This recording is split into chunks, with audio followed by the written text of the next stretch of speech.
Martino. Le cauchemar de tous les woke.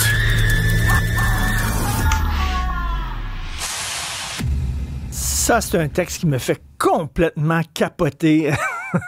C'est par Nicolas Lachance. On peut le lire dans le Journal de Montréal, Journal de Québec.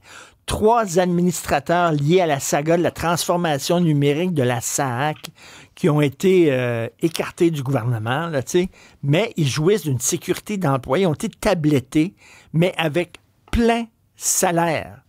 Il s'avère que c'est impossible de se débarrasser d'un administrateur d'État titulaire d'un poste permanent dans la fonction publique. On peut tout simplement pas les sacrer dehors. Nicolas Lachance est avec nous. Bonjour, Nicolas. Salut, Richard. Tout un texte, là, vraiment. Là. Alors, pour ceux qui ne l'ont pas lu, explique-nous ça. Donc, trois hauts cadres qui sont payés 253 000, 310 000 et 283 000 $ par année, alors qu'ils ont été sacrés dehors par le gouvernement. C'est quoi les détails? Tassé, hein? On pourrait utiliser tassé, le mettons. mot tassé parce que, congédié, habituellement, on a une lettre de renvoi, on donne une prime de départ et bye-bye, mais pas dans ce cas-ci. Hein. Comment ça fonctionne dans la fonction publique? C'est qu'on monte les grades, puis bon, un jour on devient permanent, on a une sécurité d'emploi, mais lorsqu'on prend du galon, on peut être nommé dans des postes dans les hautes sphères, donc vice-président de société d'État, PDG de société d'État, sous-ministre adjoint, secrétaire associé au Trésor, secrétaire général, bref, il y a Oups, on l'a perdu. Oui, je suis là, désolé. Okay. Est-ce qu'on m'entend? Hein? De nombreux postes de prestige, donc, et une fois qu'on y est, les salaires augmentent, mais les salaires ne redescendent jamais aussi lorsqu'on on change d'emploi ou qu'on quitte un emploi ou qu'on se fait mettre dans un autre siège. Donc, j'ai essayé de comprendre pourquoi. Et ce qu'on nous répond, c'est que à la base, là, lorsqu'on a créé cette espèce de permanence-là, c'est qu'on voulait séparer le politique de l'État, du fonctionnaire, pour pas justement qu'il soit pris avec les commandes politiques, puis que du jour au lendemain, on puisse les virer, puis faire ce qu'on veut avec ces gens-là. Hein? C'était vraiment qu'il y ait une soupape pour que les projets continuent. Mais à travers ça, depuis plusieurs années, là, on voit qu'il y a des gens qui sont engagés plutôt à contrat. Hein. On le voit par exemple pour les PDG de la Caisse de dépôt de placement, Hydro-Québec, certains sous-ministres, les délégués par exemple à l'étranger, là, on les nomme avec des contrats payants, aussi payants finalement que ces sous-ministres-là ou les fameux, là, on les nomme comme administrateurs d'État. Mais là, lorsqu'ils sont virés, ils partent avec une grosse prime de départ puis ils retournent dans le secteur privé. En même temps, on perd une espèce d'expertise dans le réseau public. Hein. C'est aussi ça, le bassin de fonctionnaires. On veut des gens qui comprennent ce qui se passe dans la machine, parce que sinon, hein, t'en es conscient, Richard, c'est complexe. Hein? Ben oui, c'est complexe. Non, mais écoute, c'est complexe, on le sait. Là. 3 hauts dirigeants, donc, qui ont été liés au fiasco SACLIC. Là, c'est... Monsieur Denis Marcelet, qui est un ex-PDG de la SAAC. C'est Éric Ducharme, qui est aussi un autre ex-PDG de la SAAC.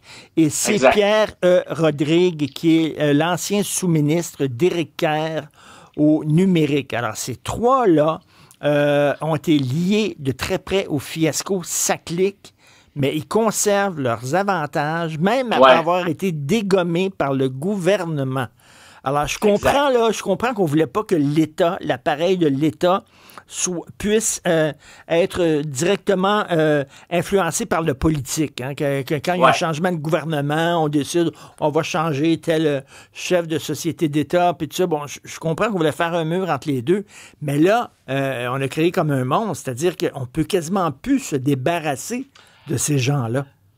Ça peut être complexe. Là, on a vécu l'un des plus gros fiascos de l'histoire du Québec avec SACLIC. On a vu ces 3 personnages-là venir témoigner à la commission d'enquête publique.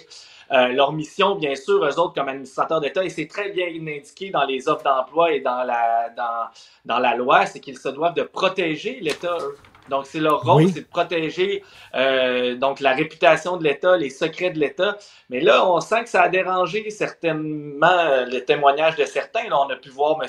Denis Marcellet, ancien PDG de la SAQ, qui était là, lui, lors du déploiement catastrophique. C'est un personnage dont on a beaucoup parlé. Ben oui. Il a amené des propos contradictoires face donc en disant que lui, il avait assurément dit au cabinet du ministre François Bonnardel qu'il y avait une explosion des coûts, ce qui a été réfuté ensuite par le cabinet de M. Bonnardel lors du témoignage. Donc, on a senti est-ce qu'il a hérité un peu le gouvernement Legault dans ses propos, puis que là, il vient décoper, justement.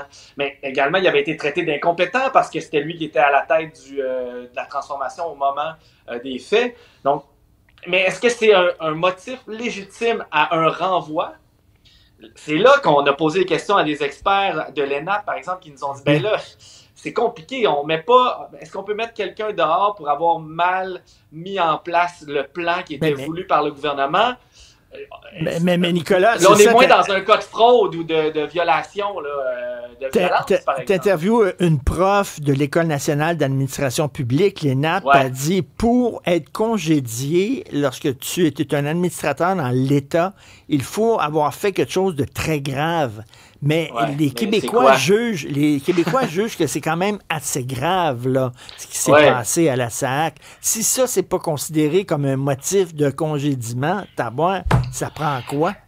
Est-ce que c'était une première étape? Est-ce que lors du dépôt du rapport du commissaire Galland, certains pourront avoir... Donc, on aura une trace écrite, une conclusion véritable qui pourra amener peut-être à des congédiements. C'est ce qu'a laissé planer le premier ministre François Legault à certains moments. Lorsqu'on aura le rapport du commissaire Galland, il y aura des têtes qui vont tomber. Mais là, on sent qu'il a déjà entamé certaines démarches, là, parce que M. Marcellet était... Lui, c'est un cas particulier, là, Richard.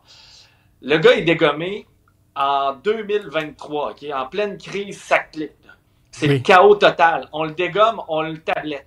Quelques semaines plus tard, il est renommé PDG de l'Office de la protection du consommateur. Donc, on voit les jeux de chaises musicales là, dans ce milieu-là. On comprend que Éric Ducharme, là, qui est devenu PDG puis qui vient d'être mis de côté, là, au salaire qu'il a et aux connaissances qu'il a, c'est sûr qu'un jour ou l'autre, il va se retrouver dans un siège important, cet homme-là également. Incroyable. Ils vont pas le laisser de côté pendant des mois à 310 000 $ par année avec des primes supplémentaires à rien faire chez eux, à tondre le gazon l'après-midi. Là. Mais c'est incroyable. Mais si ces gens-là travaillaient pour l'entreprise privée, ils seraient sacrés dehors parce qu'ils ont travaillé comme des cabochons. Oui, mais il y aurait des grosses primes de départ. Oui, il y aurait des grosses primes de départ. Donc, Denis Marcellet, il faut le rappeler, 253 000 $ par année. Éric Ducharme, 310 000 $ par année. Et Pierre Rodrigue, 283 000 $ par année, malgré tout ce qu'ils ont fait. C'est à lire absolument dans le Journal de Montréal, le Journal de Québec, sous la plume de Nicolas Lachance. Merci, bon week-end, Nicolas. Merci, salut. Salut.